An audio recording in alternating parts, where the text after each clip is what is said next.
तो वहीं Singapore strain को लेकर राजनीतिक घमासान शुरू हो गया है। सीएम केजरीवाल ने केंद्र सरकार को सिंगापुर स्ट्रेन को लेकर चेताया है। केजरीवाल को जवाब देते हुए आपको बता दें कि विदेश मंत्री ने उनको गैर जिम्मेदार बताया। साथ ही अब सरकार पर पलटवार करते हुए डिप्टी सीएम मनीष सिसोदिया ने कहा कि केंद्र को सिंगापुर की चिंता है और हमें बच्चों की। आखिर किस तरह से आरोप प्रत्यारोप की राजनीति हो रही है, देखिए इस रिपोर्ट में।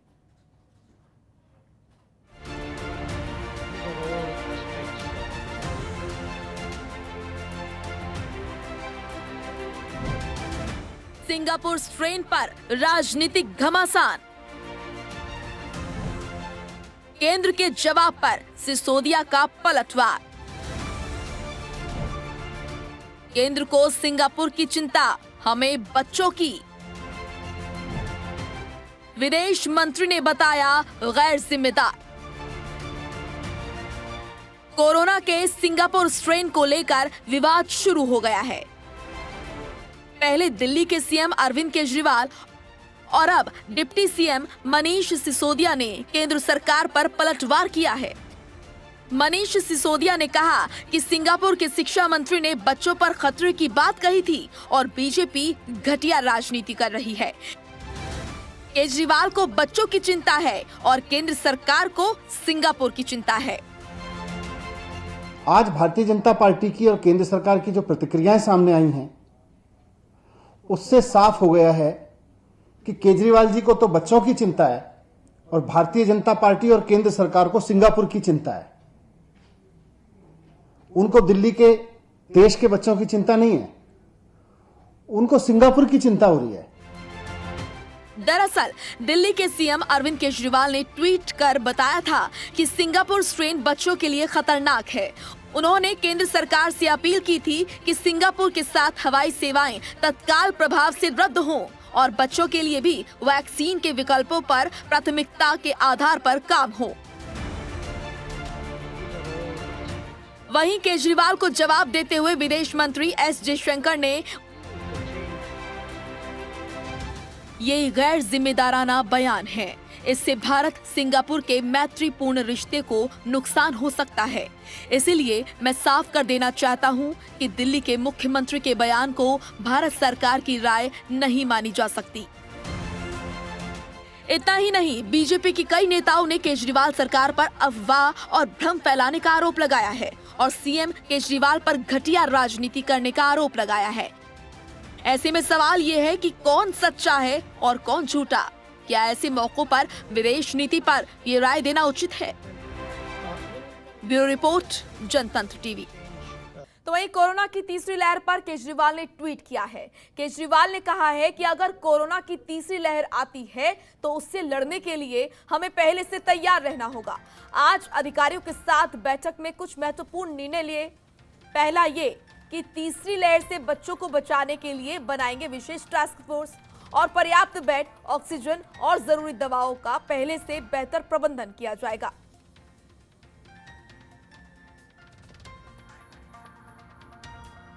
तो कोरोना की तीसरी लहर पर केजरीवाल ने ट्वीट किया। किस तरह के प्रबंध किए जाएंगे सरकार की तरफ से, ये ट्वीट कर बताया गया।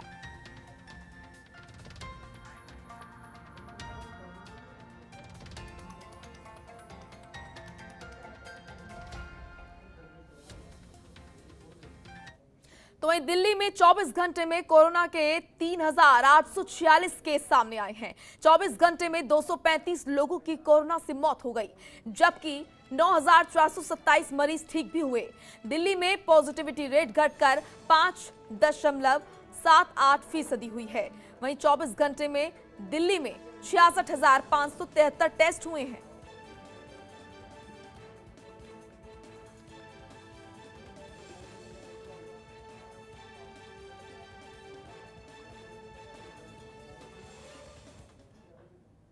तो वहीं भारत में कोरोना से होने वाली मौत के आंकड़ों ने दुनिया के सारे रिकॉर्ड तोड़ दिए हैं।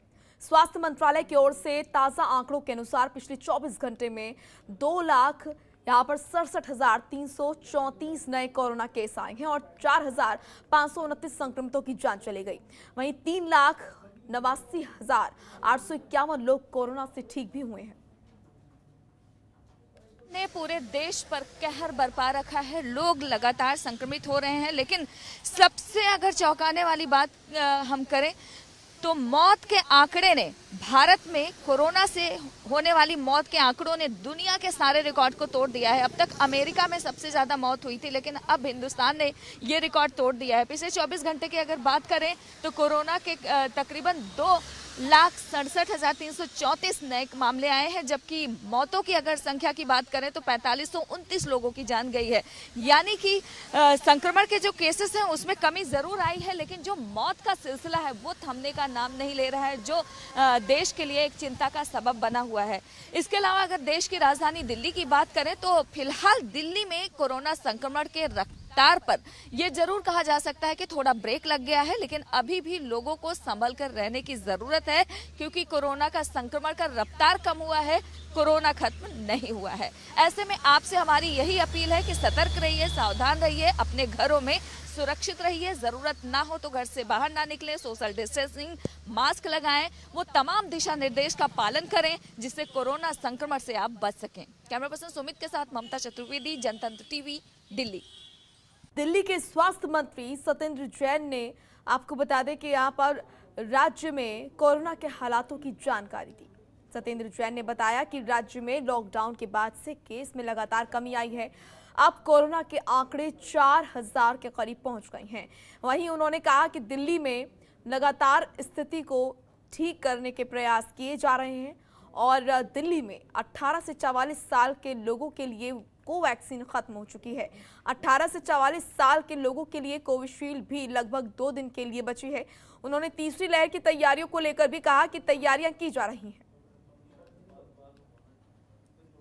के अंदर लॉकडाउन जब से लगा है और पिछले 24 अप्रैल से ही लगभग केसेस धीरे धीरे कम हो रहे हैं और अब घटते हुए आंकड़ा जो कि पहले 28,000 से एक दिन में पहुंच गया था, अब वो 6,000 के नीचे होते होते 4,000 के पास पहुंच गया है।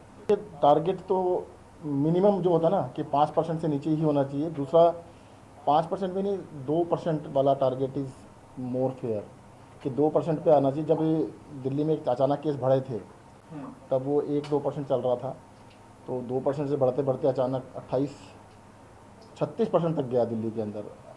तो जब तेज़ी से बढ़ा था तो बहुत तेज़ी से बढ़ा था। जी बिल्कुल, दिल्ली सरकार तैयारी कर रही है और दोनों तरह से कि भी बच्चों के लिए भी, और हो सकता है देखो इस बारी जो लहर आई थी अनप्रेसिडेंटेड थी, जो किसी भी एजेंसी ने पहले नहीं कहा था कि ऐसा कोई लहर दोबारा से इतनी तेज़ी से आ सकती है। जो स्पीड थी वो बहुत ज़्यादा थी, किसी ने भी कहा नहीं था। इस बार कहा गया है तो बिल्कुल तैयारी रखेंगे। तो वहीं केंद्रीय स्वास्थ्य मंत्री डॉक्टर हर्षवर्धन ने दिल्ली के सफदरजंग अस्पताल का दौरा कर वहां कोरोना की तैयारियों का जायजा लिया। उन्होंने कहा सफदरजंग अस्पताल में डीआरडीओ की सहायता से नया पीएसए प्लांट स्थापित किया गया है और एम्स और आरएमएल के बाद ये तीसरा प्लांट है। बाकी 2 भी जल्द तैयार हो जाएंगे। 1 महीने के अंदर सफदरजंग में इससे 2 गुनी क्षमता वाला 2 मीट्रिक टन का एक और प्लांट स्थापित हो रहा है। तो जंग के दौरान जिस तरह से बहुत सारे मरीजों ने प्राण गंवाए हैं, उसी तरीके से हमारे बहुत सारे कोविड वॉरियर्स, डॉक्टर्स और आप ही के साथी जर्नलिस्ट जो ग्राउंड जीरो पर काम करते थे, बड़ी संख्या के अंदर उनको भी हमने खोया है। आज यहाँ सफदरजंग अस्पताल में मैं 2 कारणों से आया था। एक, आपने अभी देखा कि यहाँ पर एक डीआरडीओ की सहायता से नया पीएसए प्लांट ये रिकॉर्ड समय में स्थापित किया गया है। अभी पिछले ही दिनों मैंने अपने दफ्तर में मीटिंग की थी और जिस मीटिंग में तय किया कि डीआरडीओ जो सारे देश में नए प्लांट्स लगा रहा है, जिनकी संख्या 1051 है। एक तरफ कोरोना महामारी पर आरोप प्रत्यारोप की राजनीति हो रही है, तो वहीं अब बीजेपी ने कांग्रेस पर टूल किट के जरिए सरकार को घेरने का आरोप लगाया है। बीजेपी के राष्ट्रीय प्रवक्ता संबित पात्रा ने टूल किट मामले में नया खुलासा किया है। आखिर क्या है ये टूल किट विवाद, देखिए इस रिपोर्ट में। पूछेगा, देश का विपक्ष सवाल पूछेगा, आवाज उठाएगा। एक तरफ देश जब कोरोना महामारी से लड़ रहा है, ऐसे वक्त में राजनीतिक दलों में भी वार पलटवार का सिलसिला जारी है। टूल किट मामले को लेकर संबित पात्रा ने एक बड़ा खुलासा किया है। संबित पात्रा ने तस्वीर दिखाते हुए कहा है, ये वही टूल किट मैनेजर्स का गैंग है जिन्होंने देश को अपमानित करके सेंट्रल विस्टा प्रोजेक्ट पर भ्रम फैलाने, वेंटिलेटर्स को लेकर झूठ फैलाने, मोदी जी की छवि को खराब करने का काम किया है। यही गैंग इस टूल किट का निर्माता है। टूल किट वास्तविक रूप में एक पेपर होता है, रिसर्च पेपर होता है और भ्रमित करने के लिए टूल्स का जमावड़ा होता है कि ये जो इंफॉर्मेशन है वो ये पेपर का है, जो टूल किट हम बता रहे हैं। ऑथर कौन है? सौम्या वर्मा नामक एक महिला है जिसका नाम डोमेन एक्सपर्ट ने खोज करके निकाला है। सौम्या वर्मा आखिर कौन है? आप उसके मैडम के Facebook profile, social media profile इत्यादि में जा सकते हैं। अब मैं कुछ महत्वपूर्ण तस्वीरें दिखाऊंगा कि ये सौम्या वर्मा जी आखिर कौन है, ताकि कांग्रेस पार्टी सौम्या वर्मा को नकार न दे। आप देख सकते हैं सौम्या वर्मा यहाँ बैठी हुई हैं दो महत्वपूर्ण लोगों के साथ। वैसे अनेक महत्वपूर्ण लोग हैं, उसमें राहुल गांधी भी शामिल हैं और प्रोफेसर गौड़ा भी शामिल है। प्रोफेसर गौड़ा जो AICC रिसर्च टीम को हेड करते हैं और राहुल गांधी जो उस समय तत्कालीन अध्यक्ष थे कांग्रेस पार्टी के, उनके साथ ये रिसर्च टीम की फोटो। और यूं कहा जाए तो ये जो टूल किट मैनेजर्स हैं उनके फोटो को आप देख सकते हैं। मैं पूरे देश को दिखाना चाहता हूं। संबित पात्रा ने कहा, सौम्या वर्मा प्रोफेसर राजीव गौड़ा की रिसर्च टीम के साथ कनेक्टेड है। सौम्या वर्मा की राहुल गांधी, सोनिया गांधी और प्रोफेसर गौड़ा के साथ तस्वीर भी सबके सामने है। इससे एक दिन पहले कांग्रेस तुगलक रोड थाने पहुंच गई शिकायत लेकर। कांग्रेस का कहना है कि फर्जी कागज के जरिए देश का ध्यान असली मुद्दों से बीजेपी भटकाना चाहती है। एक फर्जी कागज, आप हैरान होंगे कैसे एक फर्जी कागज को कांग्रेस का दिखाते हुए, हमारे लेटर हेड को फोर्ज करते हुए, रिसर्च डिपार्टमेंट के लेटर हेड को फोर्ज करते हुए आज एक सुबह से सोशल मीडिया और मीडिया में एक माहौल बनाने की कोशिश की जा रही है कि कैसे साहेब की ऊपर जो उनकी छवि पर जो आंच आ रही है, कैसे लोगों का ध्यान उससे हटे, कैसे सारे टेलीविजन पे यही डिबेट हो, टूल किट आ गया जी, टूल किट आ गया जी, और डिबेट्स बंद हो जाएं। कोरोना से जो महामारी से जो लोग मर रहे हैं, जो लोग तड़प रहे हैं, परेशान हो रहे हैं, उस सब से ध्यान हट जाए। यही नहीं, अब ये मामला सुप्रीम कोर्ट तक पहुंच गया है, जहां कांग्रेस की टूल किट की जांच की मांग की गई है। हालांकि कांग्रेस ने बीजेपी के इन तमाम आरोपों को गलत बताया है। कांग्रेस महासचिव प्रियंका गांधी ने भी बीजेपी पर निशाना साधते हुए कहा है कि झूठ फैलाने के बजाय कोरोना के खिलाफ लड़ाई मजबूत करने पर ध्यान देना चाहिए। दूसरी ओर राहुल गांधी ने कहा है, केंद्र सरकार कोरोना संकट के बीच ध्यान भटकाओ, झूठ फैलाओ, शोर मचाओ, तथ्य छुपाओ की नीति पर काम कर रही है। ये मामला तूल पकड़ता जा रहा है। अब देखना यह है कि यह मामला कहां जाकर थमता है। ममता चतुर्वेदी, जनतंत्र टीवी के लिए। चलिए फिलहाल दिल्ली स्पेशल में इतना ही। आप देखते रहिए जनतंत्र टीवी। नमस्कार। खबरों के निष्पक्ष विश्लेषण के लिए सब्सक्राइब करें Jantantra TV and press the bell icon. Never miss any update.